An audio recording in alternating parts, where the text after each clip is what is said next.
દોસ્તો અત્યારે હું છું માઉન્ટ આબુના ગુરુ શિખર પાસે. પાછળ જે તમને પગથિયા દેખાય છે ત્યાંથી આપણે ગુરુ શિખરની ઉપર જઈશું. તો જો રસ્તા ઉપર જે છે આસપાસ તમને ઘણા બધા સ્ટોલ જોવા મળશે, કપડાના, નાસ્તાના. તો ગુરુ શિખર તમે ચડતા હશો ત્યારે રસ્તામાં જ ગુરુ દત્તાત્રેય મંદિર આવશે. 30-40 પગથિયા બાકી છે.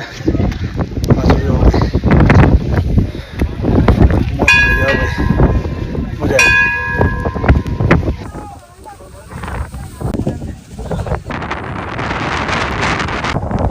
તો આપણે ગુરુ શિખરની ઉપર પહોંચી ગયા છીએ.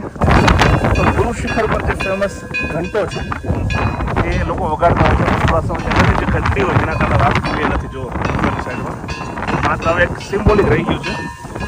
સામે ગુરુજીની ચરણ પાદુકા, આ બધી નાસ્તાના એક સ્ટોલ, અને અહીંયાથી તમને નજારાના દર્શન થશે. જુઓ એટલી બધી ધુમ્મસ છે, વરસાદી વાદળો છે, કશું દેખાતું નથી. તો આ બ્યુટી છે